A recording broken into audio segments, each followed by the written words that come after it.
Bien, bonjour à tous, merci d'être avec nous jusqu'à 14h. Aujourd'hui, nous allons recevoir le maire de Basse-Terre, puisque nous poursuivons notre tour des nouveaux maires élus récemment. C'est avec eux que nous faisons des vœux, puisque hier, nous avons reçu, avant-hier, c'était le maire de Vieux-Habitants, hier.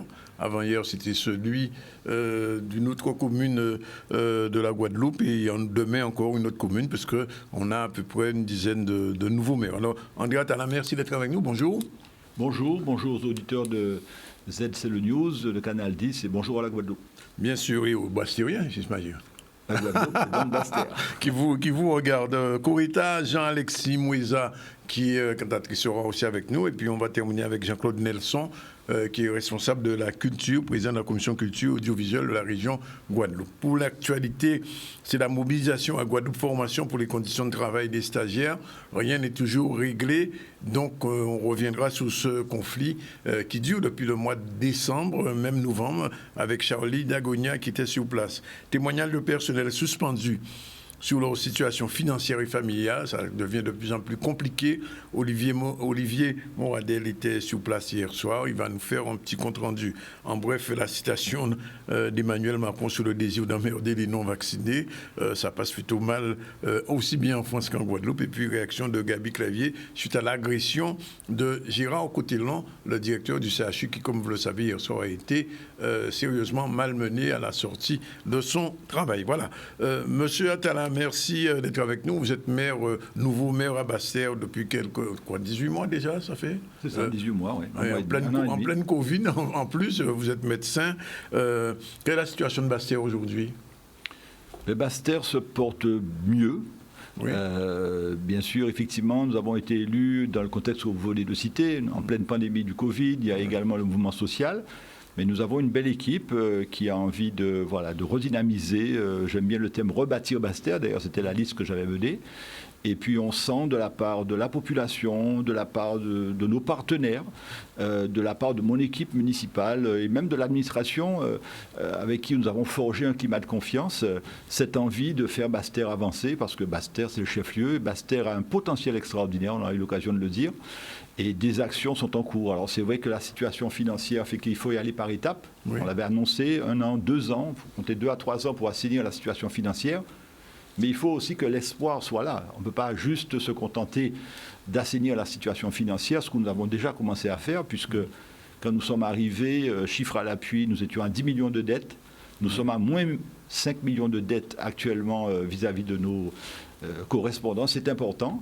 Mais surtout, nous avons des projets qui vont vraiment commencer au premier trimestre 2022. Nous allons passer à la phase de choses qui vont se mettre en place. On en parlera tout à l'heure à Basse-Terre. Alors, j'ai vu récemment que vous avez fait un rectificatif par rapport à une information sortie par des confrères de notre média sur la situation financière et surtout sur l'aide qui avait été accordée à Basse-Terre. Alors, sur ce point-là, quelle est la réalité ? Alors, il y avait une petite confusion, j'ai eu l'occasion de discuter avec le journaliste en question. Il parlait du compte administratif de 2020. Alors, oui. C'est vrai qu'en 2020, pendant 6 mois, c'est nous qui avons été à la gouvernance. Oui. Et pendant les 6 mois précédents, c'était l'ancienne mairesse. Mais ce qu'il faut savoir, c'est que l'aide exceptionnelle qui avait été versée à la ville de Basse-Terre, c'était sous notre mandature, puisque c'était en fin d'année 2020. Oui. Et nous avons ensuite eu, dans le cadre du dispositif Quorum, nous avons été la première ville de Guadeloupe à signer le dispositif Quorum. C'est le contrat de redressement ultramarin. Il y en a 7 pour tout l'outre-mer. Nous avons été la deuxième ville d'outre-mer après Cayenne à signer ce contrat. Un gros travail de qualité a été fait par notre équipe, par la direction, par notre financier. Et effectivement, nous avons aussi eu une aide d'1 million supplémentaire dans le cadre du dispositif Quorum. Il y a d'autres villes qui sont aussi dans le dispositif, Pointe-à-Pitre et Saint-François. Nous avons intégralement utilisé cette enveloppe. Nous avons d'ailleurs fourni la liste à notre partenaire, l'État, pour pouvoir rembourser nos dettes. C'est-à-dire que cet argent n'a pas servi pour du fonctionnement, pour faire de la fête, comme on dit, mais nous avons épongé et nous avons surtout remboursé ces entreprises qui ont une bouffée d'oxygène. Il y avait des entreprises qui attendaient d'être payées depuis 2018, depuis 2019. C'est tout à fait inadmissible, surtout quand on connaît la situation économique du Sud-Bastère. Donc c'était important pour nous. Cette enveloppe, 500 000 plus 1 million, a été intégralement utilisée. Nous avons la liste qui est disponible, qui a été transmise d'ailleurs au service de la préfecture pour rembourser ces entreprises, ces partenaires. Nous avons même d'ailleurs mis un nouveau système en place qui fait que chaque mois, 40 000 euros sont bloqués pour toute facture de moins de 1 000 euros, pour que les entreprises qui ont des petites factures soient dans les 33 jours réglementaires payées sans passer par tous les dispositifs qui ralentissent le mandatement et le paiement de ces entreprises. Bastère a été bénéficié du système de cœur de ville. Alors qu'est-ce que ça a apporté à la capitale? Alors c'est effectivement, je dirais, la belle opportunité que nous avons. Il s'avère que nous avons le dispositif Action Cœur de Ville qui a été prolongé, heureusement, parce que le Covid, ça a pris du retard. Et nous avons Action Cœur de Ville. Et nous avons le Quorum. Donc ce sont deux dispositifs qui nous permettent d'avoir une logistique qui est renforcée, des moyens financiers supplémentaires et surtout un partenariat de qualité, notamment au niveau de l'AFD, de la Banque des Territoires, des financeurs et des projets publics-privés. Et pour nous, c'est important. Parce que ces deux projets, Quorum et Action Cœur de Ville, nous permettent d'être très optimistes. Et d'ailleurs, très bientôt, 3 grosses actions vont démarrer au premier trimestre 2022, nous y sommes. Oui. C'est la maison Liansol, qui est entièrement cofinancée à hauteur de 2 millions d'euros. C'est l'extension de la rue semi-piétonne qui part du Cournolivos pour arriver jusqu'à rue de la République, pour 700 000 euros. Et c'est une maison de quartier qui a toute une histoire derrière, Mahatma Gandhi, à Petit Paris, qui va démarrer des travaux de reconstruction, parce qu'il y avait des défauts dans l'ancienne construction de ce centre. Voilà 3 actions concrètes qui démarrent là, au premier trimestre 2022, grâce au dispositif notamment d'Action Cœur de Ville, puisqu'il y a des cofinancements qui sont possibles et qui nous permettent, malgré une situation financière difficile, de commencer à construire des choses, de façon à ce que la population voit les choses germer. Alors, en pleine crise sociale et financière, j'ai vu que vous êtes rendu, je vais dire courageusement, à Rivière-des-Pères, avec les barragistes et les gens qui étaient sous les barrages. Est-ce qu'il y a, parce que c'est une question que je me suis toujours posée en tant que bastérien, pourquoi on a le sentiment que Rivière-des-Pères est un petit peu abandonné dans le développement de Bastère? Alors, Rivière-des-Pères, c'est un quartier populaire. Oui. Qui rentre dans ce qu'on appelle la politique de la ville, les quartiers de ville prioritaires. Oui. Mais Rivière-des-Pères, je l'ai dit, et je le pense sincèrement, c'est l'un des quartiers qui a peut-être le plus bel avenir en Bastère. Il est situé, ce quartier, entre la Côte-Soulevent et Bastère. Oui. Vous avez une vue extraordinaire sur la mer. Okay. Vous avez la distillerie Bologne qui est pas loin. Oui. Vous avez une population qui est en train d'augmenter. C'est l'un des quartiers où la population augmente. Et nous avons surtout un complexe sportif qui est là, mais qui n'est pas utilisé comme il le faut. Ah non, qui est sous-utilisé ou mal utilisé. Voilà. Et donc, c'est pour ça que je dis qu'il y a ce potentiel. Le stade a été refait, enfin, la piscine est aux normes. Nous avons le gymnase qui est là, qui est terminé, mais pour l'instant, et c'est vrai que nous allons relancer la discussion avec la communauté d'agglo et la région, parce qu'on ne peut pas se contenter d'avoir un complexe comme celui-là et qui ne soit pas utilisé. Donc le potentiel est là. Oui. Qu'est-ce qui manque alors? Mais il faut coordonner tout ça. Il faut que nos partenaires, la région, la communauté d'agglo qui ont en charge, je dirais, ces structures, ou peut-être il faut changer la gouvernance. Peut-être que l'avenir, ça serait mettre quelques communes du Sud-Bastère ensemble sous la forme d'un établissement public local. C'est une forme qui est assez souple, plus souple qu'un syndicat. Mutualiser quelques moyens pour pouvoir optimiser ces outils. On peut aussi le faire pour l'environnement. Le boulevard qui joint Rivière-des-Pères de Bastère, il est coupé depuis des années. Est-ce qu'un jour il sera débloqué? Alors, une partie a été faite et il manque 500 mètres pour pouvoir complètement faire... Ça dépend de la région ou de la ville? Ça dépend de la région. C'est la région qui a commencé à faire ce grand projet, qui est quand même très coûteux, il faut le dire. Il y a eu quand même près de 30 millions d'euros qui ont été mis sur ce projet. Et c'est dommage de ne pas poursuivre, je dirais, ce qui a été fait. Alors, il faut revoir un peu, on est en train de discuter. On a eu hier une réunion technique avec le conseil régional, entre techniciens, mais j'ai tenu à y être, parce que j'aime bien aussi qu'il y ait certes les techniciens qui discutent, mais j'ai tenu avec mon équipe à être présente, parce que des projets comme celui-là, des projets comme le confortement parasismique, justement de l'école de Rivière-des-Pères, qui a un bel avenir, et puis des projets tels que Sportons-nous bien dans les quartiers, j'y crois beaucoup. Nous avons besoin du partenariat de la région, entre autres, et des collectivités majeures, de l'État, de la jeunesse et sport, pour les voir germer. Alors, je crois que c'est grâce à la région, il y a un parc sportif qui a été rénové du côté de Petit Paris. Mais le stade Félix Eboué, c'est définitivement mort, abandonné, vendu ou livré. Qu'est-ce qui se passe? Alors, le complexe, la plateforme de sport dont vous parlez à Petit Paris, demain va être officiellement inaugurée. Et je suis en tant que maire, parce que c'est juste à la frontière entre Saint-Claude et Basse-Terre, en fait, ce complexe. Demain, nous allons, avec le président de région, le maire de Saint-Claude et l'ensemble des partenaires, et nous allons officiellement inaugurer cette plateforme de sport qui est une vraie plus-value pour le quartier. Et Félix Eboué, quand on a, je dirais, quand on est bastérien, quand on a aimé le football, c'est probablement le stade le plus mythique de la Guadeloupe. Tout à fait. Et au moment où je vous parle, nous allons rencontrer en fin de mois les responsables de l'association qui, depuis le gouverneur Eboué, enfin il y a eu plusieurs fois, c'est une association qui gère Eboué. Et c'est vrai qu'elle n'a pas la logistique, la capacité de pouvoir gérer ce stade, le reconstruire. Donc, je voulais attendre que les gens soient prêts, il ne faut pas imposer les choses, qu'il y ait cette réflexion. Et je peux aujourd'hui vous dire que le bail amphithéotique qui a toujours été accordé à cette association, nous allons probablement le reprendre avec l'appui aussi de la Ligue de football. Et là, nous aurons une logistique, nous aurons un encadrement qui permettra de pouvoir reconstruire ce stade. Déjà assurer l'entretien, alors c'est nous qui le faisons en pratique, alors que normalement c'est à l'association à le faire, mais c'est lourd. Donc c'est nous qui assurons l'entretien de la pelouse. Nous allons faire une opération un peu pour embellir tout ce qu'il y a tout autour. Par contre, refaire la tribune et remettre ce stade aux normes, il faut un soutien à la fois de la FAFA, du Fonds d'aide au football amateur, de la région, de l'État, de la jeunesse et sport, et la Ligue est partante pour pouvoir rénover ce stade. Nous n'aurons pas, il faut être réaliste, 2 stades de niveau, je dirais, international pour accueillir des matchs de la CONCACAF ou autre. Nous allons faire de Félix Eboué un stade où les jeunes pourront s'entraîner. Si on veut que les jeunes s'adonnent au foot, il faut qu'ils aient un terrain où ils puissent s'exprimer dans de bonnes conditions. Et celui de Rivière-des-Pères sera plus pour la compétition de haut niveau. Ça veut dire que les tribunes vont être augmentées? Oui, les tribunes vont être refaites. Alors, il y a un problème de normes de sécurité. Ces tribunes ne sont pas, comment dirais-je, aux normes sur le plan de la sécurité. Donc, le gros des travaux, ça va être surtout de refaire les normes, une des tribunes aux normes. Et puis, bien sûr, refaire un peu la pelouse. On verra si on met du synthétique, si on laisse du gazon.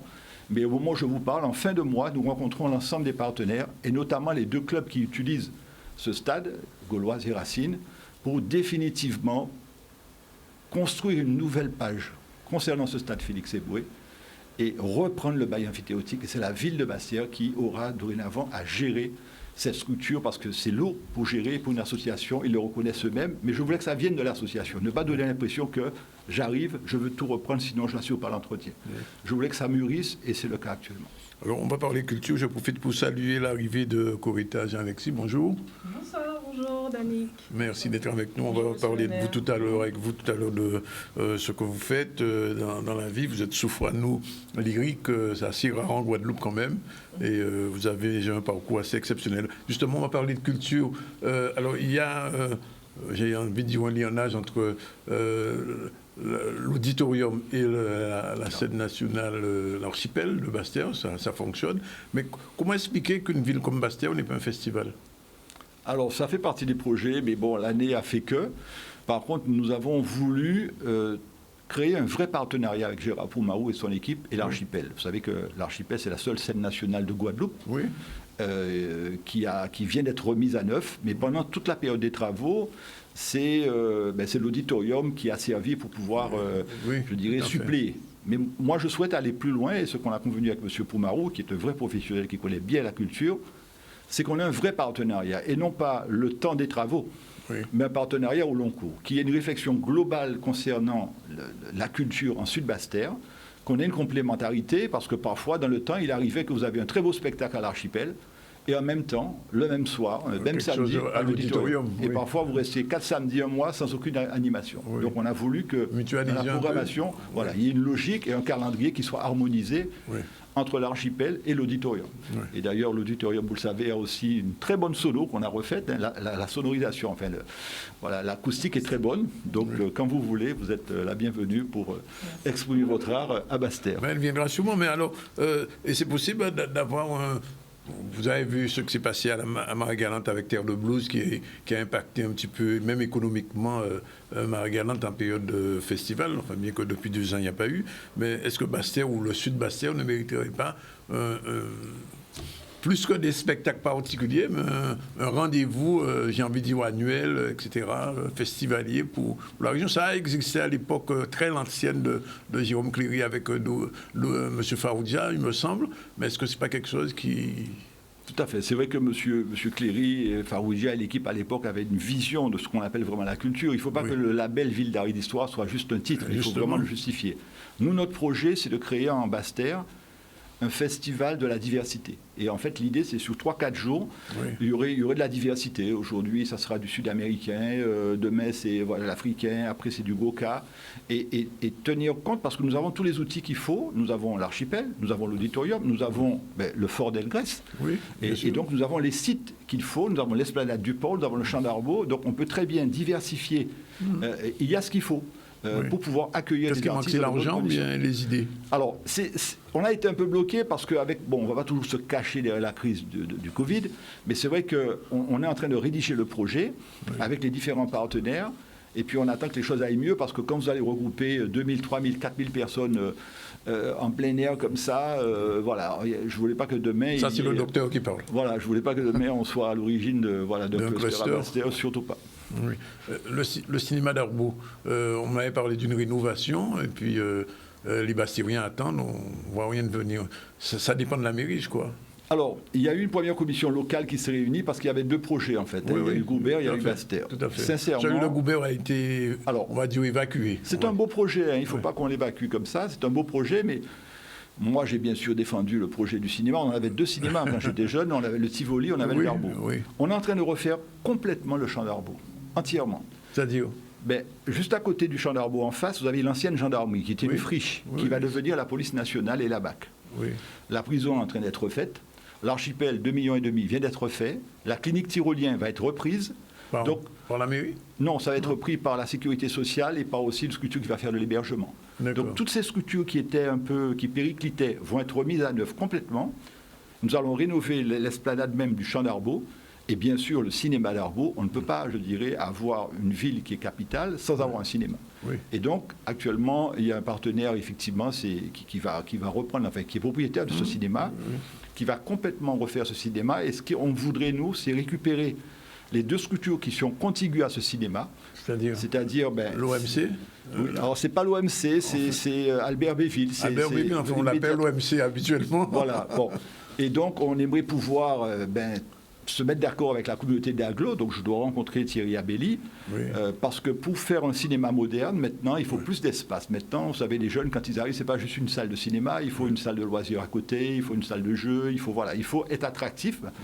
Et nous sommes en train de travailler pour voir si on ne peut pas reloger les personnes qui travaillent à Albert Béville, c'est une première que je vous dis, sachant que ce local nous appartient. Il appartient à la mairie. Il appartient à la ville de Basse-Terre. Ah oui, c'est vrai. Voilà. Depuis l'époque Cléry, Faroudia, etc. C'est vrai. Voilà. Donc ça nous permettrait d'avoir... un cinéma plus spacieux, c'est ça? Voilà, qui correspond, je dirais, actuellement à ce qu'on voit dans les cinémas modernes. Il faut de la place, il faut de l'espace. Parce que c'était quoi? Il était prévu 3 salles, c'est ça? C'est 3 salles de prévues, puis à côté, on a aussi d'autres projets. Il va manquer de parking, c'est ça? Alors le parking, comme maintenant nous reprenons la gestion du parking, il n'y a plus de problème, puisque c'est nous qui assurons la gestion du parking. Avant, c'était une société privée, la CGSP. Nous venons de reprendre la gestion totale du parking et nous offrirons gratuitement le parking le soir, lorsque les gens iront au cinéma. On s'engage là-dessus. Alors, dans combien de temps je pourrais venir au cinéma d'Arbaud, nouvelle version? J'espère en fin d'année. En fin d'année? Alors, puisqu'on parle de parking, le parking de Basse-Terre, il est vraiment orienté, celui du port. Il est résolument vide régulièrement. Qu'est-ce qui se passe? Vous avez même tenté une gratuité pendant quelques jours, mais même ça ne fonctionne pas. Alors, ça va mieux. Quand on a pris, je dirais, les rênes de la ville, on a fait venir une société spécialisée en aménagement du territoire, parking et stationnement, entièrement financée par l'AFD. Donc, on n'a rien à payer. Ce dont on est rendu compte, c'est que ça a attiré mon attention. Il me disait, c'était un moment où le parking était gratuit en voirie. Oui. Il nous disait que vous arrivez à 7h30, 8h moins le quart à Basse-Terre, il n'y a plus de place pour garer. Or, le client n'est pas encore arrivé. Ça veut dire quoi? Ça veut dire que les commerçants, les personnes, les fonctionnaires qui sont sur Basse-Terre garaient en voirie. Oui. Nous avons fait des tarifs très attractifs. Nous sommes passés, M. Danican, de 90 € par mois à 60 € par mois, à 30 € par mois lorsque vous avez un tarif pour 30 personnes. Je ne savais même pas ça. Voilà, 30 € par mois, je veux dire, on ne peut pas faire plus bas. Oui. Et le taux d'occupation de ce fameux parking silo qui a voilà, tant décrié, je dirais, l'actualité, vous m'avez entendu parler sur ce projet, c'est une aberration, c'est une aberration totale. Oui. Pendant 20 ans, nous avons 500 000 € à rembourser encore pendant 20 ans. C'est toute une génération qui est impactée. Oui.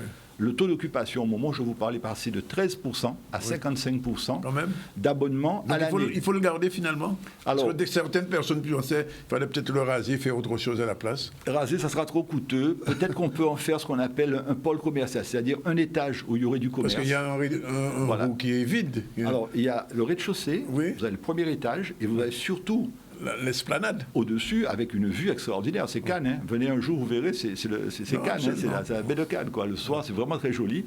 Et là, on peut peut-être optimiser, garder le parking, parce que comme on dit, nos parkings, nos business, et puis là, on ne va pas le casser, puisqu'il est construit. Mais peut-être un étage, en faire une activité un peu plus événementielle, peut-être commerce, on y travaille.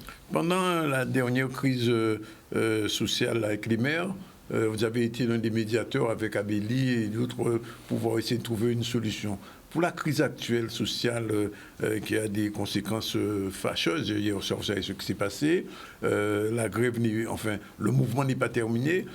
Est-ce qu'il n'y aurait pas une médiation aussi à trouver de manière à ce qu'on retrouve à la même table le collectif et les élus guadeloupéens, voire même l'État? Alors, je vais vous faire un scoop. Merci. J'ai une proposition pour qu'on puisse autour d'une table se mettre ensemble. D'accord. Pour cela, il faut respecter les revendications du collectif, qui porte, je le rappelle, sur le social, sur l'économique et le sanitaire. 17 points de revendication pour lesquels on souhaite mettre en place des ateliers. Pour faire plus simple, je propose que ces 17 points soient regroupés en 5 groupes de travail. 5 ateliers ou 5 ateliers qui respecteraient les 17 propositions et axes de travail que souhaite le collectif. C'est lui qui est à l'origine du mouvement social. D'accord ? On se met d'accord sur un calendrier et on se met d'accord sur la composition de ces groupes de travail. Et on peut demain commencer à travailler. Après, il faut enlever les considérants. Je pense que ce qui n'a pas marché, je dirais, dans la négociation, c'est que dans les considérants, on imposait déjà des propositions. Or, nous sommes là pour négocier. Négocions de tout. Parlons de la vaccination, parlons du mouvement social, mais ne pas mettre dans les considérants. C'est comme si vous avez un syndicat qui vous dit, considérant que l'augmentation des salaires doit être de 10%. Négocions. On va discuter, on va négocier, on va voir jusqu'où peut aller cette augmentation salariale. Ce que vous proposez, c'est déjà parti vers le collectif ? Alors, je vais le faire valider avec l'ensemble des élus. On a déjà travaillé. Ce que je vous dis, c'est qu'il y a aussi des élus qui sont, bien sûr, on se réunit régulièrement, parce que c'est vrai que les élus sont décriés. C'est un peu le problème de la Guadeloupe. Hein. Tout le monde critique l'autre. J'ai envie de dire, il y a un virus du Covid qui est embêtant actuellement, mais il y a un virus qui touche la Guadeloupe depuis des années, qui est bien plus contagieux, et qui passe par les réseaux sociaux. Hein. C'est pas uniquement quand on n'a pas le masque, il passe par les réseaux sociaux qu'on appelle le manque de confiance en nous, les Guadeloupéens. Alors, je m'adresse aux médecins, puisque vous l'êtes cardiologue, mais vous êtes aussi médecin hospitalier. Est-ce qu'aujourd'hui, la question du vaccin, la qualité du vaccin, ou bien son efficacité n'est pas un peu remise en cause au regard de ce qui se passe en France en ce moment et qui nous tombe dessus en ce moment aussi? Parce que première dose, deuxième dose, troisième dose, en Israël, ils sont déjà, je crois, quatrième dose. Ils viennent, et les gens se posent la question, qui contamine qui? Est-ce que ce sont les non-vaccinés ou les vaccinés qui contaminent? Alors, vous connaissez ma position sur ce sujet. Je connais votre position. Mais il y a aussi une position que j'ai qui est celle, il faut qu'on arrête de s'opposer les vaccinés et les non-vaccinés. Absolument. Parce que moi, j'ai peut-être la particularité d'être aussi un soignant qui continue à exercer. J'ai des collaborateurs, infirmières, secrétaires, qui pour l'instant n'ont pas satisfait à l'obligation vaccinale. Ils sont très rares, moins de 5%. Mais ils n'ont pas été suspendus. Alors, ils n'ont pas été suspendus parce que pour l'instant, ils ont pu, comment dirais-je, profiter de leurs congés. Ils avaient des congés qu'ils ont pu prendre, donc leur salaire est tombé, mais pour l'instant, ils sont suspendus puisqu'ils ne remplissent pas ces conditions. Ce sont les collaborateurs avec qui j'ai travaillé, avec lesquels on a sauvé des vies, il faut dire les choses. Ils ne sont pas devenus du jour au lendemain, parce que pour l'instant, ils ne veulent pas satisfaire à l'obligation vaccinale, des indésirables. Ils ne sont pas devenus des incompétents. Donc, je fais partie de ceux, et je suis content que ça a été suivi avec des élus, avec l'ARS, avec l'État, mais nous avons été une force de proposition pour mettre en place cette fameuse cellule d'écoute et de dialogue. On peut la critiquer de cette cellule, mais ça marche bien. Il y a déjà 500 personnes sur les 1000 suspendus qui sont venues à cette cellule d'écoute. Structure indépendante, qui n'a pas lieu dans un hôpital ni dans une clinique. Il n'y a pas de ressources humaines qui sont prévues dans ces instances. Un psychologue pour écouter, un médecin pour pouvoir argumenter sur le plan scientifique. Ce n'est pas une cellule de persuasion ni de négociation. Vous avez grosso modo un tiers des personnes qui, à la suite de cet entretien, a fini par accepter le principe de se faire vacciner parce qu'il y avait des questions qui se posaient sur l'efficacité du vaccin, sur l'ARN messager, etc. et tout. Bien sûr. Le terme, malheureusement, d'obligation, je pense que c'était une maladresse, je veux dire, en rigolant. Hein. Si j'étais ministre de la Santé, je n'aurais pas utilisé le terme d'obligation. Parce qu'obligation, c'est un peu... ou obligé, mettez-vous là, vaccinez-vous. Non, j'aurais parlé de devoir vaccinal. Pourquoi ?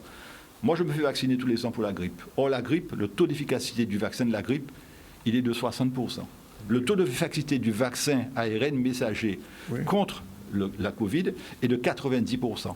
Alors, bien sûr, il n'empêche pas que le virus continue à exister. Mais, et on le voit encore avec le nouveau variant qui est arrivé, les personnes que nous retrouvons en réa, et moi qui ai un passé surtout de réanimateur, je suis cardiologue, j'ai surtout pris en charge des malades lourds, ce qui nous intéresse, nous soignants, c'est que les services de réa, de soins intensifs, de soins continus ne soient pas saturés par des malades graves. Et c'est ce que fait ce vaccin. Le vaccin n'empêche pas que la diffusion ait lieu. Déjà, le taux de contamination diminue. Au début, c'est ce qui avait été dit. En se vaccinant, on avait une immunité collective. Alors, il faut rester humble, parce que qui c'est qui, il y a 3 ans, pensait qu'il y aurait eu un Covid, un virus Covid, SARS, je ne sais pas quoi. Qui c'est qui pensait qu'il y aurait eu un variant, puis un deuxième variant, etc. Donc, nous apprenons tous les jours. Il faut rester humble, mais pour l'instant, ce qu'il y a encore de mieux à proposer, ça reste la vaccination, tout en respectant les gestes barrières. Ce n'est pas parce qu'on est vacciné que le virus continue. Mais surtout, le fait d'avoir les anticorps quand on est vacciné, et les rappels sont là pour ça. Quand on se vaccinait pour la grippe, c'est tous les ans qu'on faisait un rappel pour pouvoir restimuler les anticorps. Et donc, on s'est rendu compte que le taux d'anticorps à la longue finissait par diminuer. Donc, on restimule l'augmentation du taux d'anticorps grâce à la vaccination. Et on le voit, le nouveau variant qui vient d'arriver, on a les chiffres de métropole de Martinique. 90% des personnes qui sont en réanimation sont des non-vaccinés. On n'a pas besoin de faire de grandes études épidémiologiques pour pouvoir comprendre cet élément. Nous, ce qu'on veut, c'est qu'il y ait le moins possible de personnes qui se retrouvent quand vous êtes en réanimation. Un malade sur 2 ne s'en sort pas quand il est arrivé au stade de la réanimation. Mais il y a même des gens vaccinés aussi qui sont en réanimation. Alors, ils sont 10%. Donc, statistiquement, en termes de santé publique, c'est énorme. Et est-ce qu'ils ont eu les 3 doses ? Est-ce qu'ils n'ont pas aussi un traitement immunosuppresseur ? Est-ce qu'ils n'ont pas aussi d'autres facteurs qui font que... Mais sur le plan, je dirais, non pas d'un individu. C'est comme, je prends l'exemple de la cigarette. Il y a des gens qui ont fumé, qui ont vécu jusqu'à 90 ans sans faire de maladie. On peut dire à ces personnes individuellement, vous voyez que la cigarette ne nous a pas fait du tort. Mais à l'échelle d'une population, quand vous comparez les fumeurs et les non-fumeurs, il n'y a pas photo en termes de santé publique. Au cardiologue, c'est la dernière question. La myocardie, elle est consécutive au vaccin ou pas ? Alors, il y a quelques cas de myocardite qui ont été effectivement décrits suite à la vaccination, qui après sont rentrés dans l'ordre. Par contre, lorsque vous faites une myocardite due au virus et non pas au vaccin, elle est beaucoup plus grave et beaucoup plus sévère. À ce moment-là, faut-il être vacciné ? Alors, moi, j'ai des patients qui ont eu une myocardite. On a attendu un certain délai. Je leur ai conseillé d'être vaccinés. Ils sont vaccinés et actuellement, ils sont protégés. Ils ne sont pas morts. Ils ne sont pas morts. Bien. Je vous remercie d'être venu. Dernier mot, vous avez 20 secondes pour adresser vos vœux quand même aux Bastériens et aux Guadeloupéens. À tous les Bastériens, bien sûr, et Guadeloupéens, c'est classique de dire la santé avant tout, surtout dans le contexte actuel, c'est vraiment ce qu'il y a de plus important. Prenez soin de vous, protégez-vous. Je pense que la santé, c'est le premier élément. Et aux Bastériens, j'ai envie de leur dire que moi, je suis résolument optimiste. Et je pense que Basse-Terre ira de l'avant et nous avons besoin de tous, de tout le monde, l'administration, les élus et les administrés pour faire Basse-Terre avancer. Et je reste résolument optimiste et je dis à tout le monde bonne santé et bonne année 2022 à vous et à vos familles. Merci André Atala, 13h, 1 minute. On prend une première pause. On va se retrouver dans un instant avec, je vous l'ai dit, Corita, Jean-Alexis Moïsa qui est déjà présente et on prend cette pause. Et après, Jean-Claude Nelson, responsable de la culture, sera aussi avec nous. À tout à l'heure. Voilà, exactement 13h06. On a reçu le maire de Basse-Terre. On va recevoir un autre politique, c'est Jean-Claude Nelson. Bonjour. Bonjour à vous et bonjour à l'ensemble des Guadeloupéens. Président de la commission culture et audiovisuelle de la région Guadeloupe. Et puis, on va recevoir dans un instant aussi Corita Jean-Alexis Moïsa, nous a salué. Bonjour. Bonjour, Danick. Et peut-être même qu'elle va chanter, on ne sait jamais. Pour l'instant, on revient à l'actualité. L'actualité, c'est la mobilisation à Guadeloupe Formation. C'est une grève qui dure déjà depuis plusieurs semaines. Mais cette fois-ci, c'est pour les conditions de travail des stagiaires. Charlie Dagonia était sur place ce matin, on regarde. Nous nous mobilisons toujours, puisque effectivement nous trappons des contrées donc avant les fêtes de Noël. Il y avait direction là, si la base d'un accord qu'elle nous pousse signer pour suspension de conflit par rapport à des engagements qu'elle est censé prendre. Donc le cas d'IO, c'est président du conseil d'administration là, donc qui c'est président à la région, Henri Chalus. Donc c'est si base là ça qu'elle nous a arrêté nous. En dernier contrée là. Alors par rapport aux stagiaires, donc pas qui gêne, hein, des stagiaires c'est des grands monde qui ont des jeunes monde. Ils sont censés, puisque aussi avec Covid, nous voyons avec les confinements, ils étaient censés mettre en place des bitins pour y ça, continuer faire formation à eux. Après ça c'est pas même à la direction, c'est à eux de gérer ce bitin là ça. Là on voit ni mouvement, là on voit ni confinement, ils ça fait. Donc ça même pas de problème nous on veut dire. Mais je dis là nous avons aussi pour toutes ces bitins là ça régler. Ça veut dire que là, nous avons souvent un stagiaire. Il faut que stagiaire là ni solution, là, vrai, ni confinement, là, ni barrage, là, c'est bien ça. Donc, les conditions aussi de travail des stagiaires là, c'est une revendication nous aussi. C'est une formation qui a formé tout Guadeloupéen, qui est jeune, qui est plus grand, qui est salarié. Donc, je dis là, ça nous voulait, c'est que les outils là, ça fonctionne correctement et qu'elle répond à la mission. Et ça veut dire n'importe qui Guadeloupéen peut trouver des mains, qui a vu une Guadeloupe formation et dit bizarre formation. Et Guadeloupe formation doit être répondre à des demandes correctement, dans les bonnes conditions, avec les moyens qu'il faut. Donc, nous avons appelé toute population Guadeloupe à venir joindre nous sur les piquets, nous Tibou, nous Jarry, au Waladiec, nous aussi à Morin, Saint-Claude, et nous à Marie-Galante. Donc, venez joindre nous, venez mobiliser avec nous. Effectivement, depuis plusieurs semaines, les 7 sites de Guadeloupe Formation sont bloqués. On espère un déblocage. Alors, on va quitter ce domaine un petit peu particulier du social. On va parler un petit peu musique lyrique même, avec Corita, Jean-Alexis Moïsa. J'ai envie de vous poser une toute première question. Comment on devient soprano parce qu'on est dans un pays de gros cas, ce n'est pas M. Nelson qui va démentir, et puis on a quand même en Guadeloupe des sopranos. Ce n'était pas dans notre culture naturelle, mais quand même, comment vous avez commencé ? Alors moi, j'ai commencé très tôt, depuis mon enfance, puisque mon père, en fait, il nous a instruit autour de la musique classique au départ et la musique traditionnelle. Oui. Voilà, on était vraiment... Qu'est-ce que vous appelez musique traditionnelle ? Alors, Belay, puisque je suis de la Martinique, oui. Belay, Groka, et c'est vraiment tout ce qui est Biguine, Mazurka. Donc, lorsque j'étais enfant, très tôt, j'étais soit autour de Mozart, ou bien autour de Jeanne Mona, ou autour de Malavoie, ou voilà. Donc c'est vraiment autour de la musique traditionnelle et la musique classique. Oui. Et le chant lyrique, par contre, est venu assez tardivement. Moi, je suis avant tout une musicienne. Je suis une pianiste et une violoniste. Au départ, vous êtes pianiste. Voilà, au départ, je suis pianiste. Oui. Donc très tôt, j'ai commencé le piano à 4 ans, le violon un peu plus tard, et après le violoncelle est venu à moi. Mais le chant lyrique est venu vraiment en Guadeloupe. Voilà, c'est la Guadeloupe qui m'a fait découvrir ce talent que j'avais en moi. Oui. Apparemment, je n'étais pas trop au courant, puisque mais il faut avoir une voix quand même particulière. Alors, pour faire... Alors non, je dis que tout... Alors, je ne suis pas professeur pédagogique de technique voix, puisque je suis en même temps professeur d'éducation musicale, donc de chant choral, etc. Donc, tout le monde peut avoir une voix lyrique. Ah bon ? Avec du travail, avec des exigences alimentaires, avec de l'assiduité vraiment à un équilibre avec son corps. Donc, avec du travail, je pense qu'il faut tout oser. Donc, mes jeunes au collège, je travaille avec les enfants de 11 à 15 ans. Moi, je leur parle déjà comme ça. tu peux avoir une voix de chant lyrique. Simplement, il faut travailler. Évidemment, il faut pas de problème de respiration, il faut pas de maladie chronique autour des cordes vocales, des choses comme ça. Mais c'est vrai que tout être humain qui parle, ben, il peut oser un jour avoir une voix lyrique. Les sopranos, vous montez très haut. Alors voilà, après il y a des catégories de voix. Je n'ai pas dit que tout le monde peut être une soprano léger ou une colorato, mais tout le monde peut avoir une voix travaillée. Une voix lyrique, en fait, c'est une voix qui est travaillée, qui peut chanter au-dessus, au niveau de l'intensité, qui peut chanter avec un orchestre symphonique. D'accord. Voilà. Alors, donc vous avez fait, on va dire, ce parcours. Qu'est-ce qui vous a inspiré, en dehors de votre père et de notre musique traditionnelle et de ce que vous écoutez, qu'est-ce qui vous a inspiré au niveau peut-être international? Alors, au niveau de l'international, c'est vrai que... c'est vrai que comme j'ai été baignée à la musique classique, c'est vrai que Maria Callas, par exemple, qui n'est plus avec nous, c'est vrai que elle m'a vraiment guidée à travers ce parcours musical.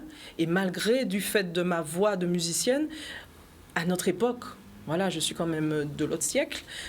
On n'était pas une chanteuse professionnelle. Une chanteuse professionnelle, c'est plutôt, voilà, ça n'existe pas, c'est pour les autres. Aux Antilles, on est musicien professionnel. Ah bon, on n'est pas chanteur professionnel? À mon époque. Ah, votre époque. À mon époque, 1977, 1980. Parce que quand même... voilà, et Christiane Eda, par exemple, ça a été la seule qui a osé. Elle avait un caractère, elle avait une personnalité. Elle était justement partie pour faire des études de piano. Voilà. Elle est partie en France pour faire des études de piano. Et comme elle était au conservatoire, son professeur lui dit, mais pourquoi vous faites des études de piano? Mais écoutez la voix que vous avez. Et elle est venue au chant lyrique exactement comme ça. Donc à la base, elle n'était pas partie pour des études de chant lyrique. Parce que dans le siècle passé, enfin le 20e siècle quand même, c'était pas si longtemps que ça, on n'avait pas cette tradition de partir pour faire des études de chant lyrique. On partait pour faire des études de musique, musicologie, etc. Et c'est vraiment arrivé en Guadeloupe que j'ai vraiment découvert que avec Madame Benjamin, Fatima, je la salue justement. Et c'est elle, lors d'un stage éducation nationale, qui m'a dit, mais vous faites quoi avec cette voix, avec ce diamant brut que vous avez? C'est comme ça qu'elle parle de moi. Voilà. Et donc c'est grâce à elle que j'ai vraiment pensé, je me suis dit, tiens, mais pourquoi je n'essaye pas aussi cette voix de chant lyrique? Et finalement, la voix de chant lyrique domine tout. Là, j'ai plus le temps de travailler mon piano, le violon. Vous avez tout abandonné pour j'ai pas tout abandonné, puisque en étant chanteuse lyrique, je déchiffre les partitions de mes accompagnateurs.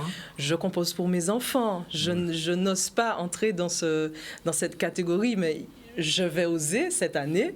Je vais vraiment m'y atteler, puisque il y a quand même pas mal d'artistes autour de moi qui osent, et je salue ce travail de création. Mais moi, je suis une très bonne interprète. Voilà, je suis une bonne interprète. Et dans votre répertoire, quels sont les musiciens classiques que vous interprétez le plus souvent? Alors, les musiciens je vous dis ça parce que je n'ai pas classiques... encore eu l'occasion de vous écouter en concert, voilà. Donc c'est la raison pour laquelle je pose la question. Alors, les musiciens classiques que j'aime interpréter, c'est surtout les musiciens de compositeurs français. Oui. Parce que au départ, c'est vrai que je trouve qu'aux Antilles, plus maintenant, mais au tout début de mes prestations, beaucoup d'Antillais venaient et se disaient, mais on ne comprend pas l'italien, on ne comprend pas l'allemand. Oui. Et là, je me donnais cet objectif de chanter en français. Oui. Donc, il y a du Massenet, il y a du Bizet, Carmen, oui. Par exemple, c'est un opéra de compositeur français. Oui. Et donc, évidemment, je chante aussi italien, je chante aussi en allemand, La Reine de la Nuit, Mozart. L'allemand, c'est une langue très bien pour projeter la voix. Il faut tout prononcer. Justement, on avait fait la flûte enchantée. Vous avez appris l'allemand pour pouvoir chanter en allemand? Ah oui, alors je ne parle pas allemand couramment, oui. Mais dès que je travaille, comme tout chanteur lyrique, dès qu'on travaille une œuvre allemand ou en italien, oui. On prend des cours d'allemand et d'italien sur le texte. D'accord. Voilà. Et avec justement la flûte enchantée, où j'ai interprété la deuxième dame avec Caribou Pera, j'ai dû prendre un professeur allemand, Frédéric, justement. On travaillait l'intonation, elle me parlait en allemand. Donc c'est vraiment être à l'écoute d'une sonorité de la langue, puisqu'il ne suffit pas de la chanter, oui. Il faut aussi quand même parler la langue, oui. Pour avoir la bonne intonation. J'ai envie d'avoir un petit extrait quand même. Alors, pas en allemand. Non, pas en allemand. Je vais justement, non, parce que je viens... en italien au moins, en italien. Je viens justement pour un projet en seule voix. Oui. Et je vais par contre préférer diffuser et valoriser nos compositeurs guadeloupéens qui composent de la musique classique. D'accord. Donc, je salue Jean-Michel Lesdel. Oui. Je vais me permettre Grand encore pianiste d'interpréter son Ave Maria. Il ne fait pas que classique, il ne fait pas que du classique. Ah non, il ne fait pas que du classique. Oui. Et c'est pour ça que j'aime vraiment valoriser. Polymusical. Voilà, il est polymusical, exactement. Ouais, alors, son Ave Maria, il a été composé pour sa sœur Corinne, qui est décédée. Et depuis que j'ai chanté cet Ave Maria avec la chorale Reseda, qui n'existe plus, mais je suis tombée amoureuse de l'Ave Maria. Alors, donc, un petit bout. Alors, attendez. Comme on dit, un petit phrasé. Voilà, un petit phrasé, mais... Chant lyrique, mais c'est respiration, donc allez-y. Monsieur l'ingénieur du son ne sera pas content. J'ai poussé la chaise. Oui. Voilà, puisqu'il ne faut pas trop de... Ouais. C'est ça. Alors, je pousse. Ouais.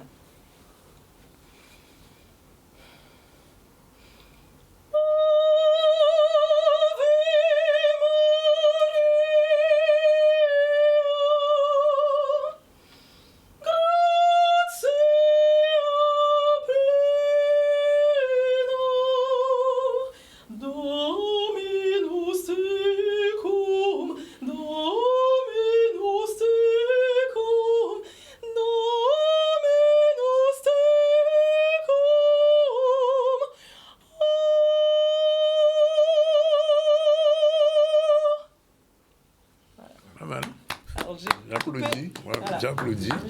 Alors, c'est de Jean-Michel. Dites-moi, on peut faire du chant lyrique en créole? Alors, du chant lyrique en créole, oui, puisque justement, mon projet en seule voix, il va tourner autour de cette valorisation de notre patrimoine musical antillais. Ah bon? Et j'ose, c'est ça que j'ai envie de dire à tous ceux qui nous regardent, oser. Moi, j'ose associer le chant lyrique, la tradition, la musique traditionnelle, et l'orchestre symphonique. Voilà. C'est autour de autour des œuvres qui existent déjà ou des œuvres à créer? Voilà. Il y aura évidemment des œuvres qui existent déjà, justement pour la valorisation de ce patrimoine qui existe déjà et que d'autres artistes diffusent extrêmement bien. Mais moi, je veux vraiment associer ce patrimoine que j'aime et que j'apprécie et qui a bercé toute mon enfance autour des œuvres de Martinique, Guadeloupe, et avec des créations. Il y en a une qui sera de mon frère, Johan Jean-Alexis, qui est violoniste dans l'orchestre Malavoie, et une autre justement de Jean-Michel Lesdel, et puis d'autres petites surprises comme ça. Donc ça va être autour des mélodies traditionnelles, de notre culture, et en même temps avec des créations. Ce sera quand ce récital? Ce projet d'abord, c'est un projet... En seule voix, c'est ça? En seule voix, c'est un projet qui sera donc justement cette année, en 2022, et c'est un projet vraiment qui me tient à cœur parce que c'est un projet sur lequel je travaille quand même depuis 3 ans déjà. Et à chaque prestation, j'essayais toujours d'inclure une musique traditionnelle de notre culture à nous, antillaise, parce que moi, je suis une antillaise qui chante des airs lyriques et ça me tenait à cœur d'inclure à chaque fois lors de mes prestations. Et ce projet, justement, c'est un projet vraiment culturel autour de la musique. Donc, il y aura un CD, une sortie de CD. Il y aura des reportages, il y aura des prestations et il y aura aussi un travail pédagogique autour des établissements scolaires. Et je remercie justement Voix des Outre-mer avec Fabrice Di Falco et Julien. On l'a reçu ici une fois. Alors lui, il est soprano. Lui, il est contre-ténor, sopraniste. Sopraniste, oui. Sopraniste, voilà. Oui. Et ils m'ont vraiment aidé dans cette démarche de... Allez, ose, on y va. Et justement, donc, ce concours Voix des Outre-mer a été pour moi vraiment une cohérence autour de tout ça, puisque j'ai représenté la Guadeloupe lors de la finale à l'Opéra de Paris, et j'ai interprété justement un air d'un compositeur classique du XVIIIe siècle qui est né en Guadeloupe, Chevalier de Saint-Georges. Voilà. Et j'ai interprété une œuvre du Chevalier pour ce concours, et c'est vraiment... c'est vraiment tout est dans mon aspiration autour de ce projet, autour de ma vie, enfin, c'est vraiment un équilibre. Hein. Moi, c'est mangeons local, voilà, un équilibre vraiment de vie autour de la Guadeloupe, de la Martinique, la Guyane aussi, je n'oublie pas. Et l'orchestre symphonique me permet justement d'avoir cette dimension internationale, de partir de notre culture et puis de voyager justement avec l'orchestre symphonique. Alors, vous avez devant vous le représentant de la culture du conseil régional. Qu'est-ce que vous avez envie de lui dire? J'ai envie de lui dire, n'hésitez pas à nous soutenir, quel que soit le moyen. C'est pas un piège, hein, Jean-Claude. Non, mais de toute façon, nous sommes dans la communication, donc bientôt, voilà, il allait être au courant de ce projet. Donc, je remercie Canal 10 et Danick, justement vous, parce que vous êtes vraiment le point de départ de notre toile d'araignée de communication et de diffusion et de valorisation pour ce projet et de notre culture aussi, hein, à travers le lyrique et l'orchestre symphonique. Et j'ai envie de dire à monsieur Nelson. Merci, monsieur Nelson. Voilà, n'hésitez pas alors à nous soutenir, c'est vrai, mais à soutenir aussi tout artiste qui est vraiment dans cette dynamique de valorisation de la culture, parce qu'on a une culture, une richesse formidable, et c'est souvent les gens de l'extérieur, là on fait du gros cas au Japon, donc souvent partir de la musique, donc ils viennent, voilà, ils sont waouh. Moi j'ai travaillé avec Rachel Ferrell. Lorsqu'elle est venue en Guadeloupe, déjà, on a fait une masterclass. Elle nous a fait monter sur scène parce qu'elle a trouvé vraiment la qualité des voix en Guadeloupe et la musique avec Rosanne Moza, justement. Voilà, donc, elle a vraiment aimé cette culture qu'il y a aux Antilles.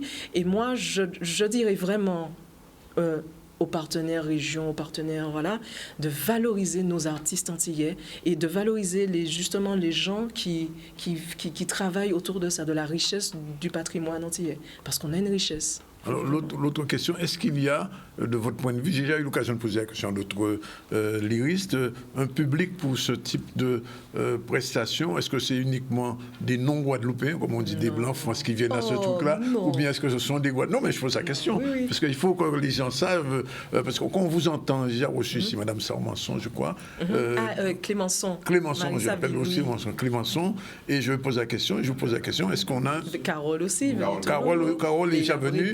Léla Brédan aussi. Alors, il y a Erika Métis-Lormel, que je fais un petit coucou si elle m'écoute. Mais il y a le public. Le public, en fait, vient écouter un artiste qui partage sa musique, qui partage sa passion.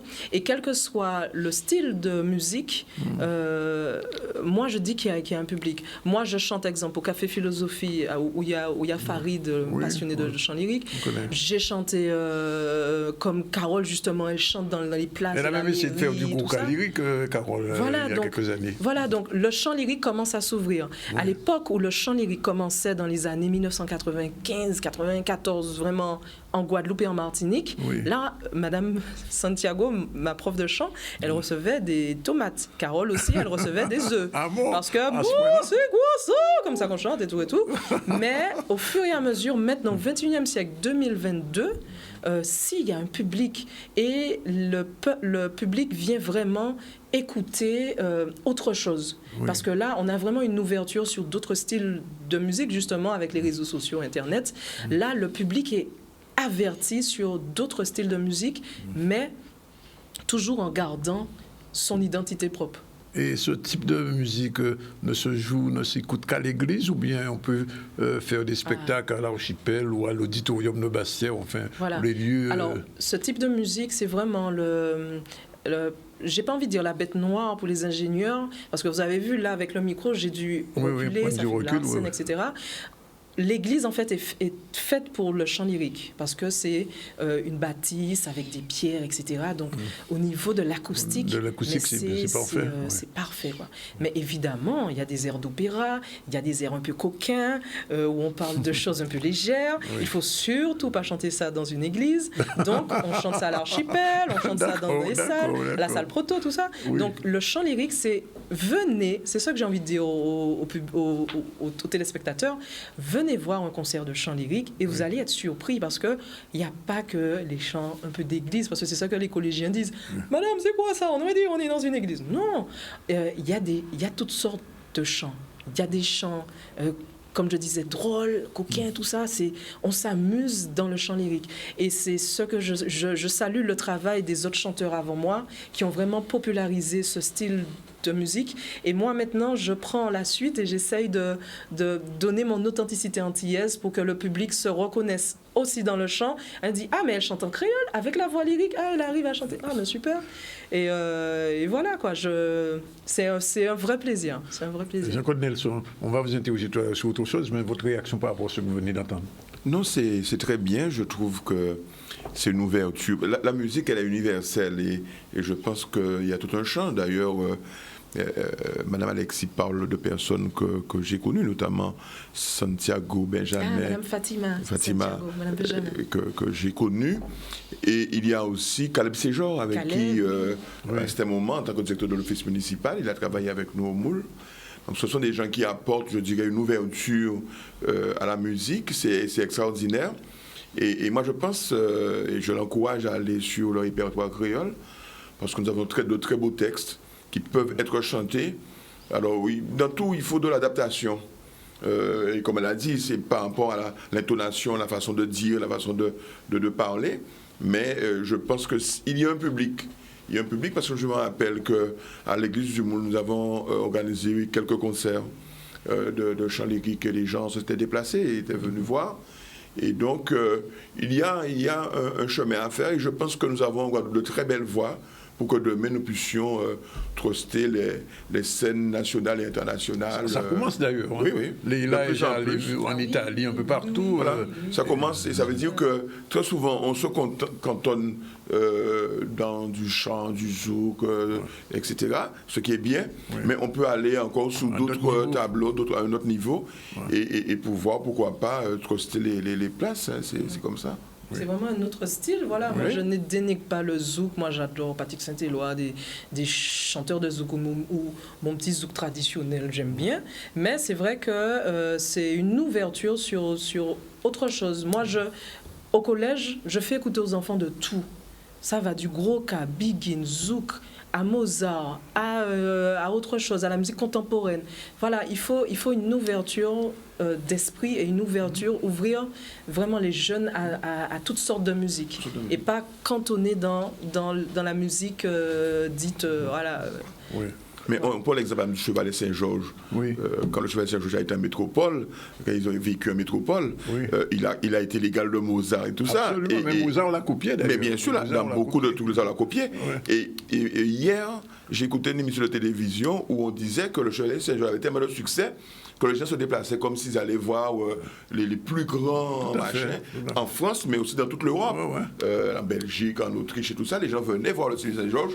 C'était vraiment la star du moment. Hein. Tout à fait. Et donc, ça montre bien que nous avons notre place un peu partout dans le monde. Hein. Tout à fait. Bien, écoutez, Corita, on vous remercie d'être venu. Alors, le prochain rendez-vous en spectacle, ce sera dans combien de temps? Si tout va bien. Alors, j'ai quand même des prestations un peu semi-privées, donc fin février au Café Philosophie. Mais le gros de notre projet en Sellevoix, ça va être dans le dernier trimestre de l'année, de octobre à décembre. Octobre à décembre. Voilà. Bien. Bon, ça sera avec plaisir que. Merci en tout cas d'être venu avec ce projet culturel innovant du lyrique en Sellevoix, en créole. Voilà, 13h29, deuxième pause. On se retrouve tout à l'heure avec Jean-Claude Nelson. Avec lui, on va parler de culture, puisque régulièrement, je lui ai déjà dit, chaque fois, nous, il faut faire au vin pour faire le point sur les problèmes culturels. À tout de suite. Voilà, 13h36, on va recevoir Jean-Claude Nelson avant. On fait un petit tour sur l'actualité. L'actualité, c'est les témoignages de personnel suspendus sur leur situation financière et familiale assez difficile. Olivier Moradel, reportage, on regarde tout de suite. Au quotidien, ça ne se passe pas très bien, puisque là, j'ai dû suspendre la garde de ma fille chez la nounou, puisqu'on ne peut pas payer encore. Et beaucoup de factures en retard, factures non payées, obligé de voir comment faire. Et ça pas une situation qui est normale. Suspendu sans salaire, je n'ai pas touché depuis novembre. Et là, en fait, on estime que dès qu'on voit moins devant le salaire, c'est qu'il faut rembourser. Rembourser pourquoi? On ne sait pas. Atteignant un montant de moins 2300 €. Donc on va savoir qui j'ai encore fait fiche de paie comme ça, en négatif comme ça. Donc, Je me demande. J'irai tourner mon sac peut-être à la rue Raspail. Qui c'est? Je sais pas. Je ne sais pas où récupérer les fonds, tout en sachant que je ne suis pas payée. Donc c'est tout n'importe quoi. Certains touchent, d'autres ne touchent pas. Compagnon, moi, il est suspendu depuis septembre. Lui, parce qu'il était en France. Donc, du coup, il est suspendu depuis septembre. Donc, on va dire aux gens en foyer, là, ça y est, parce que pas ni revenu et nous, nous sommes à bas âge. 2 mois que je suis sans salaire, 2 mois suspendu sans salaire. Donc, comme tu peux bien le comprendre, ça, c'est un bien qui raide. Ou 2 mois ou pas toucher à rien. Donc, on va commencer une dette, des bitins qu'il faut payer, des bitins qui étaient en cours, que ça a compliqué. Ni famille qui nous aide des fois, mais il faut comprendre que c'est un bitin qui raide. Et il faut nous comprendre qu'on ne peut pas trouver dans une situation comme ça.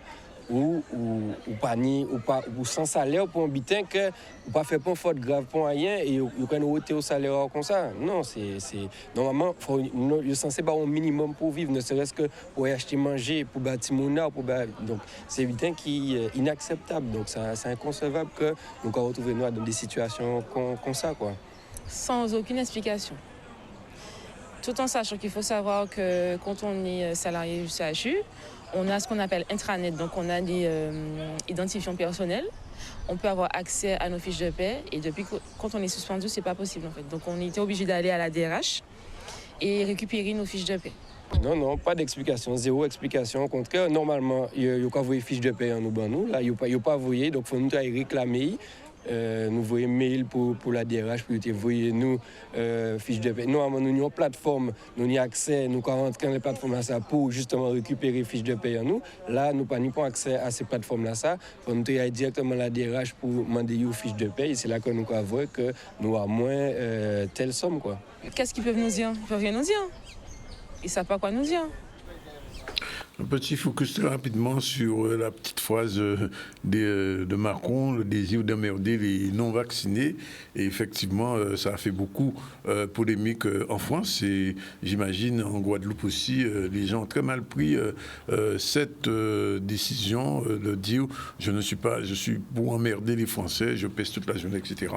Voilà ce que ça compte. Alors, réaction. Alors, hier soir, il y a eu un événement particulier puisque le directeur du CHU, Gérard Cotillon, a été agressé à la sortie de ses bureaux. Il était assez tard dans la nuit. On a vu des images sur les réseaux sociaux. Réaction de Gabi Clavier, en attendant peut-être une réaction de Gérard Cotillon. Vous savez, un bon directeur d'établissement, directeur de CHU en France, annuler les suspensions parce que ça peut mettre en péril la qualité et la continuité des soins. Vous savez également en Guadeloupe, ni à l'Institut Pasteur, ni les ambulanciers, ni au niveau des établissements français du sang, ni dans les établissements conservatifs handicapés, il y a beaucoup appliqué des dispositions là ça. En Martinique, tous les personnels hospitaliers payés, quand on dit, à part Véran qui a dit ce qu'il fait. Véran dit repousser l'obligation là, repousser mise en place différer mise en place l'obligation là, à 2 reprises, d'abord en novembre et ensuite au mois de décembre. Quand on l'a dit, Véran pour sortir pour un texte pour le loi pour dire pas payer, donc pas payer, donc lui il a pas payer, il a respecté la loi telle qu'on l'a faite. Alors c'est seulement en Guadeloupe qui ni obligation, c'est seulement une obligation de faire tout le monde, c'est seulement qui décide de péter rien au monde.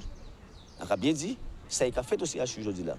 C'est le résultat à toute violence qui compte l'homme, qui équipe de direction et qui certains médecins également qui ont pratiqué sur le personnel. Parce que là, il y a 95% du personnel qui a joué avec ça. C'est faux, c'est totalement faux. On dit 300 personnes, peut-être 500 personnels hospitaliers qui ont aussi Covid et qui attendent faire Covid pour ça qu'il va faire. Et il a dit pour ça, il ne prend ni 1, ni 2, ni 3 doses. On a près de 500 personnes aujourd'hui là, qui sont suspendus, gens qui sont en congé, gens qui ont maladie, gens qui ont un accident de travail, sans discernement. Il s'est foutu en coussin et ça a pris prix. Et je dis là, on va crier parce que vous vont pas. On a rappelé nous monter hier matin des MC pour dire que ça, comment il ne faut pas payer les gens. Comment il ne faut pas payer fiche de paye, quel que soit ça y a dedans, même si ce n'est pas ni zéro, nous fiche de paye nous. Mais ce n'est pas sorti un bureau, il pas occuper de nous. Il y a 4 vigiles qui ont ici. Nous attendons. Et là, nous attendons jusqu'au soir. Et c'est la police qui vient nous voter en bureau. Mais c'est quasi nous agresser. On y a 3 ou 4 excavations sur dame qui vous plaît, ou quand tout ou quand agresser ou quand vous voyez puis ça c'est alors vous dites que nous gaspiller puis ça nous pour compter là. On va arrêter conneries. OK?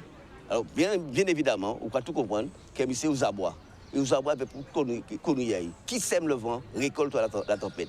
Là on va tuer faut pas au paiement. On signale qu'il y a eu beaucoup de réactions, celle du président de région, celle de l'ARS, celle de Pays Guadeloupe, du Parti socialiste suite à cette agression. On va parler d'autre chose de plus intéressant puisque Jean-Claude Nelson régulièrement vient sur notre plateau pour parler culture. Il y a moins d'une semaine à Jacqueline, ça a passé réellement. Alors expliquez-nous ça. Moi, là malheureusement, ici, être là. Qu'est-ce qui passé exactement? Eh bien, nous décidons depuis quelque temps d'être dotés la Guadeloupe dans maison de la musique traditionnelle. Oui. Et de faire en sorte que maison là ça correspond à un ensemble de ressources pour permettre des jeunes de venir découvrir les mondes qui portent de tradition, mais autour de la musique traditionnelle, mais aussi permettre aussi que des étudiants ou des mondes qui, quel que soit à côté, ils étaient voulu faire peut-être une thèse à ces musiques en nous, les ethnomusicologues, et bien des TP venus à dans le lieu là ça. Et ni plus de 2-3 ans que nous étions pour parler déjà avec Jacqueline Cachemire Toll et Yves Toll pour acheter Casayo parce que ce n'est pas que Casla en lui-même qui a représenté une valeur architecturale particulière, mais c'est l'esprit qui a passé à dedans, qui gens ont aménagé Casla, qui gens ont mis en place un certain nombre d'artefacts autour de la musique traditionnelle, notamment de Goka, c'est des éléments importants du patrimoine en nous. Et donc, Casa transformé pratiquement dans un musée. Et nous avons considéré que aussi l'esprit là qui a pu voilà, parce que François Mitterrand a dit, je crois dans la force de l'esprit. Nous croyons dans la force de l'esprit, l'esprit à Goka, l'esprit à musique, mais nous croyons aussi en force à l'esprit à un homme qui a mis en côté pour permettre qu'elle vienne plus belle et transmettre. Un lieu de transmission, c'est un lieu de masterclass, mais c'est un lieu aussi de transmission de savoir artisanal particulier d'art, et notamment pour fabriquer tambour. On luthier, nous t'ai dit, parce que c'est qu'à permettre de faire tonneau pour faire tambour, et il fait recherche si bois, qui qualité bois, notamment en termes de résonance, en termes de résistance, mais aussi en termes de masse, puisque des fois, là, un tambour trop lourd, pour péchailler, c'est un problème. Donc, on voit que ces métiers avancés très bien. Et puis, Jacqueline Cachemire Toll, nous avons appelé quand même, c'est pratiquement qui révolutionnait l'enseignement de la danse en Guadeloupe, qui mettait des écoles de danse qui permettent que les gens t'identifier la danse de Goka, bien sûr, qui t'a identifié un certain nombre de pas pour au lieu de dire nous avons ça pas ils passent des noms, ils codifié et ils permettent je dis là que en toute commune en Guadeloupe Tini pratiquement en école de danse. Et aussi, nous en école. Voilà, nous en école aussi d'enseignement des musiques, notamment Goka. Et nous avons aussi en attention particulière pour la bande locale, qui est aussi déchiffré Goka là, mettez en partition pour que permettre de la monde apprendre plus facilement. Et donc, ces mondes-là, ça, eh bien, Yotini ont valeur ajoutée que mener à musique en nous. Et puis, eh bien, je dis là, en cas soit lieu des mondes comme par exemple Mapater au Taurin, Raymond Pater au Taurin, bien sûr, et qui a enseigné au Nilabana Mario Coco, tous ces mondes-là, ça a fait des activités alentour à Goka, qui permettent véritablement que nous poussions qu'il tient nous, plus loin. Et nous te peut laisser ça, rien qui pour Goka, mais nous dit, nous ne pouvons pas faire en maison, à Goka, en maison, à Bikini, en maison, à Mayolène, ça commande des cours, ça commande des gestions. Nous disons nous pouvons faire en maison la musique traditionnelle, parce que nous avons une musique indienne, on a une musique dérivée à Bikini, à tous ces métiers. Mayolais aussi. Mayolais, bien sûr, on est Mayolais, on est la chanson créole. Le dernier Mayolais, c'est au moule gayoyé. Il y a au moule. Le dernier Mayolais, c'est au moule pendant longtemps, et là, nous avons les Mayolais de Paulan. Il y a ça à Paulan, il y a une zone bien particulière, parce que les Mayolais sont musique qui n'est pas développée dans toute la Guadeloupe. En fait, c'est une ligne qu'en frère, qui a fait Mayolais à Magalante. Et notamment, les frères Geoffroy te mettaient en Valais, assis, en CD, tout ça. Mayolais, au départ, pour naissance, entre Moule et Saint-François. Et Ichouké, je dis là, au Moule, c'est celle côté où on a trouvé Mayolais en Guadeloupe. Donc, on voit que tous ces bidons-là, ça, nous besoin écrit si yo, nous besoin tini, on inventaire que nous fait, on archivage que pour nous faire, mais aussi nous besoin mettre en valeur. Et nous avons pensé que à Jacqueline, nous avons remettre en place un centre régional de musique et de danse traditionnelle. Attends, juste une question. Oui. Ça veut dire que la reprise peut bien exister encore là? C'est pas ça. Est-ce qu'elle est en même temps qui Jean Zachary fait? Aujourd'hui là, officiellement, reprise n'est plus en CMDT. Ah bon? Parce que la France tirait label là. Label là, il pète lui. Il pète lui. Qui label là, qui financement là depuis au moins 2 ans. D'accord. OK? Ouais. Et nous reprenons langue vers la DAC. Ouais. Et nous dit à la DAC, nous ne pouvons pas perdre manne financière là ça pour musique traditionnelle à nous. Ouais. OK? Donc je dis là, ils ont consenti à revenir sur un centre de musique et de danse traditionnelle. Et nous promettons en bitin, c'est que c'est parce qu'on a une association qui a quelques amis entre eux qui a fait des bitins. Ouais. Des gens qui bien dans une localité bien particulière. Nous connaître. Nous connaître. Ouais. Nous avons dit qu'il faut nous battre le monde des acteurs culturels autour de la musique traditionnelle à gérer structure là ça. Ouais. C'est-à-dire qu'il faut nous trouver des gens qui ont fait danse traditionnelle, des gens qui ont fait chant traditionnel, mais après qui en goka. Ouais. Parce que le chant traditionnel à Guadeloupe très vaste et divers. Ni biguine, ni quadrille, ni maillolet, ni musique indienne, ni chant marin, ni chant labo, etc. Donc là, on grande diversité sans côté qui ni chant créole, que le a fait en temps longtemps.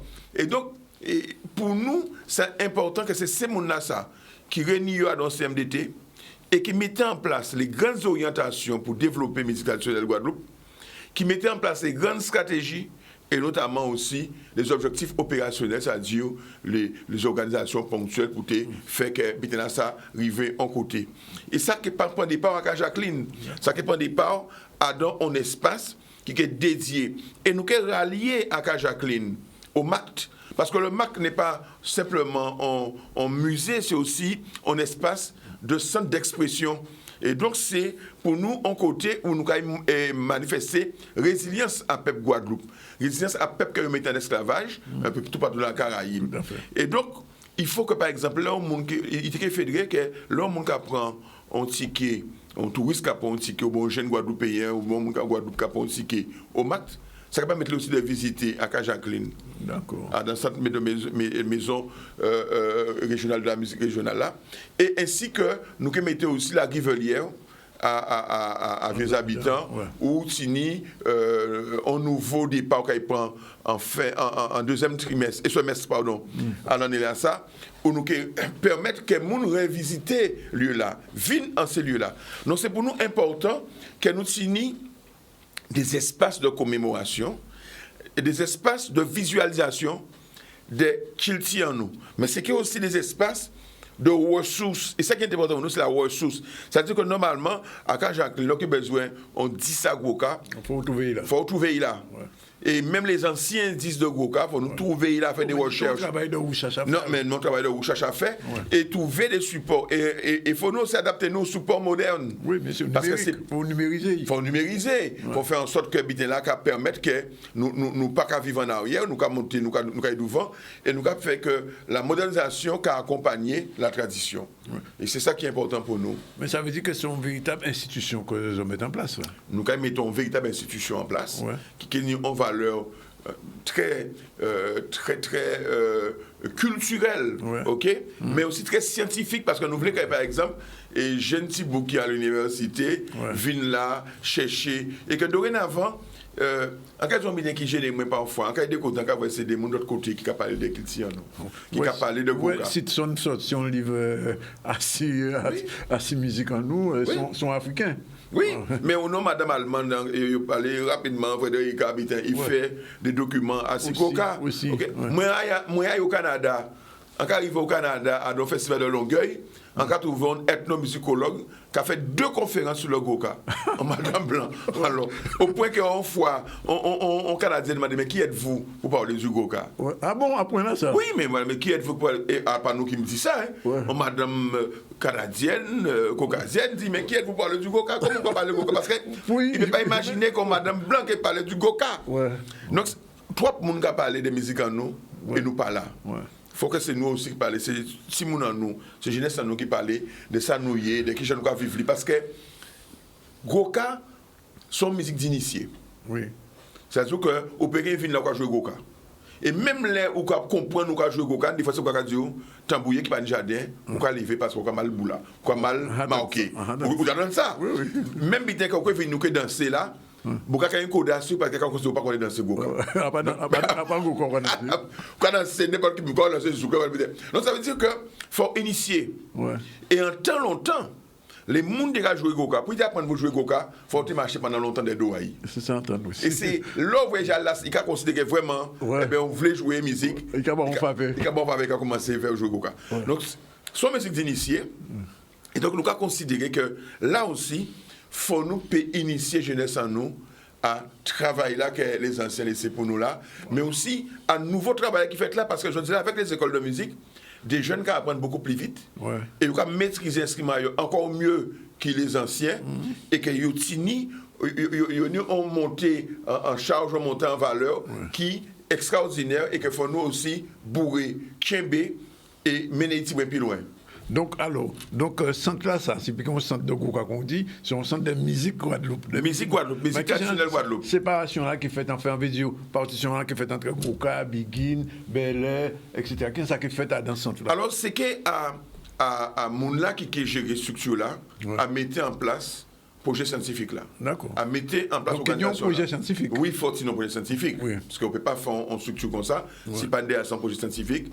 Nous avons fait confiance à les gens qui ont maîtrisé ça.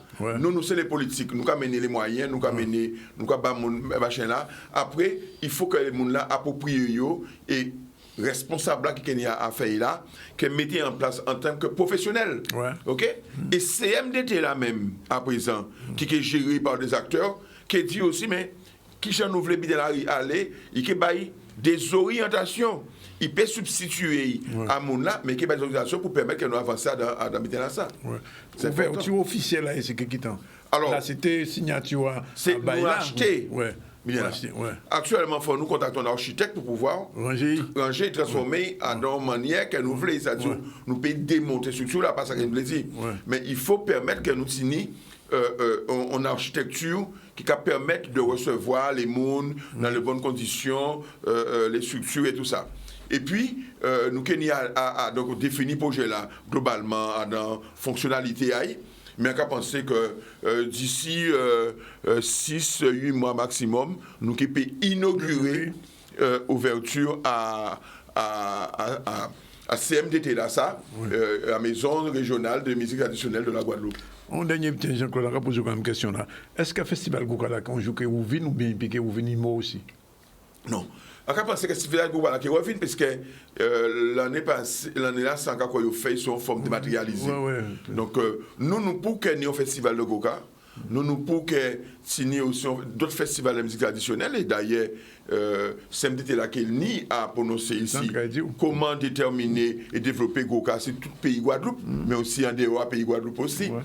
Et nous. Il y en a Montauban, on va sur ça. On vous souvent ici Edmond Nicandé, vous connaissez monsieur? Non, c'est pas dit rien. C'est un joueur à Guacassone.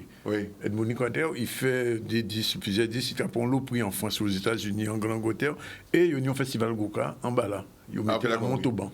Oui. Nous avons le festival, parce que dans la région parisienne, le festival Goka, Outini, on boucle qui contacte nous parce qu'il y a un festival Grenoble, donc ni des bitins qui prend tout partout. Et nous-mêmes en train de réfléchir à terme à faire un festival inversé. C'est un festival inversé, c'est-à-dire que quand nous organisons un festival Goka, à l'extérieur pour montrer savoir-faire en nous, une manière de faire en nous. Ça peut être au Canada, ça peut être en France, ça peut être ailleurs. L'idée, c'est vraiment de montrer ces mondes-là qu'à nous qu'a fait. Mais on ne peut pas en payer à Goka pour pas un festival Goka en pays. C'était absurde. Donc après c'est que les organisateurs à mettre en place en fonction des contraintes qu'ils ont rencontrées sur les terrains. Oui, mais moi, en tout cas, avant nous, est-ce que c'est un festival Goka ou bien un festival à la musique traditionnelle? Parce que comme ni déjà c'est un festival Goka. Donc il faut mettre en ligne et permettre de développer encore plus. Et après, c'est nous avouer qu'il faut un festival de musique traditionnelle. Pourquoi on ça? Parce que moi, j'étais à l'origine un festival de musique traditionnelle au Moule, qui parce que nous toujours dit que musique Guadeloupe pas qu'à restreindre à Goka. Et qu'à ce moment-là, il faut nous mettre en valeur toute musique en nous. Musique à Zenzi, on joue pour musique à Zenzi, on joue pour Goka, on joue pour Goka, mais t'es ni Biki, t'es ni tout ce qui est dans ça. Et donc, il faut nous arriver à ça. Il faut nous revenir à ça parce qu'il faut nous mettre en valeur patrimoine en nous. Il faut nous trouver un lieu pour nous faire aussi. Parce que si c'est un déjà qui a fait Goka, il faut nous trouver par exemple un festival à musique traditionnelle dans notre ville pour l'équilibre du territoire et faire en sorte que nous avons une animation équilibré à ce territoire-là. Parce que Goka n'a pas fait rien qui Sainte-Anne, mais Goka aussi c'est à Sainte-Rose, c'est à Jabouin et Bémao, c'est à Bastet, c'est à Bouillante, c'est à Capestet, c'est tout là que l'usine. Donc vous savez que c'est un bité que nous avons partagé, c'est moule, pas comme des moules parce que nous sommes en évidence. Tu vois? Donc c'est ça, et c'est important. Et donc, Maison à Jacqueline qui a fait partie des 3 investissements phares que nous avons fait en 2022. Nous ni Maison à Jacqueline, mais nous avons acheté dans le premier trimestre là, l'Orex, pour nous mettre en place la maison régionale du cinéma. Et nous avons eu l'occasion de parler de projets avec ça lui-même en profondeur. Et nous avons aussi un centre d'art contemporain parce que les plasticiens, les gens qui travaillent sur les arts visuels, commandez nous en côté pour exposer, pour montrer ça, ça fait, vendre là, faire en sorte que les gens là, viennent démarcher, viennent rencontrer. Et ça, c'est l'un des 3 objectifs que nous attendons pour l'année là, ça, et notamment construction à centre contemporain là, qui a rentré dans le cadre à plein de relance là qu'on a mis là. Mais nous avons aussi d'autres petits projets que nous sommes en train de travailler ici Marie-Galante, d'autres territoires, pour mettre effectivement en place une sorte de lienage culturel pour que le pays en nous avance. Et puis, nous avons l'espoir que, notamment avec la route du Rhum, qui a venu de mettre en place d'autres animations culturelles, puisque la route du Rhum, ce n'est pas simplement une épreuve sportive, c'est aussi un événement économique pour mettre en valeur produits Guadeloupe, produits d'excellence Guadeloupe, mais c'est aussi pour nous on cheville ouvrière à la politique touristique que nous avons mis en place pour faire moun vini, mais c'est aussi un tremplin culturel pour que les gens de Gros savent qu'on a fait, notamment à Saint-Malo, mais que aussi les gens qui tout partout, l'heure qui viennent pour la route du Rhum, qui viennent aussi découvrir qu'ils tiennent en nous. Et ça, c'est très important pour nous, parce que très souvent, ça a plus efficace qu'une campagne publicitaire ou télévision télévision, quand on a créé des grands événements. Et c'est pour ça que nous disons que nous avons accompagné les porteurs de projets, mais je dis là, il faut que la région ait majorité là, ça, pour deuxième majorité en nous, que nous venons aussi porteurs de projets, et nous avons d'autres projets à venir présenter, notamment autour du livre, etc. etc. Je connais son cas, je suis toujours content de vous souvoir, puisqu'on ne voit pas d'informations sur la réelle culturelle, et nous savons que le monde culturel est en difficulté qu'on est là. Absolument. Donc, il y a besoin justement de l'existant, on va dire. Oui, et nous avons pensé fort pour aussi les structures d'enseignement artistique et culturel, qui ont des difficultés, pour rencontrer le public à eux, pour enseigner à eux. Mais nous avons souhaité une très bonne année 2022, une très bonne année pour l'ensemble des gens qui ont écouté le monde de la culture, mais pour tous les Guadeloupéens, que nous disons plus paix, plus amour, et puis surtout que nous aimons et que nous partageons un bien commun que nous tenons. C'est payé à nous la Guadeloupe. Il est 14 heures exactement. Rappel très rapide des titres. Nous avons reçu en début du ZCL M. André Attala, le maire de Basse-Terre, puisque nous recevons les nouveaux maires, les quelques nouveaux maires. On a reçu déjà 3, c'est le 3e. Ensuite, nous avons reçu Coretta Jean-Alexis Mouedza. C'est une soprano lyrique. Elle nous a expliqué son projet, justement, son projet en seule voix de musique classique et du créole, très important. On vient d'entendre Jean-Claude Nelson qui nous a donné un avant-goût des projets et des process culturels qui sont mis en place autour du centre des musiques et de danse traditionnelle. Et puis au niveau de l'information, c'était la mobilisation à Guadeloupe Formation pour les conditions de travail. On a entendu les syndicalistes, le témoignage de personnel qui sont privés d'emploi depuis quelque temps et la réaction de Gabi Clavier suite à ce qui s'est passé hier soir auprès du CH. Voilà, c'est terminé pour aujourd'hui, mais on se retrouve comme d'habitude à partir de 2h30 pour d'autres ballons. ZCL-là, Zoja connaître, restez veillatifs. Côté 6h, c'est Carole et l'information, focus sur l'information au niveau de Canadis. Voilà, il bout de projet de là, donc demain.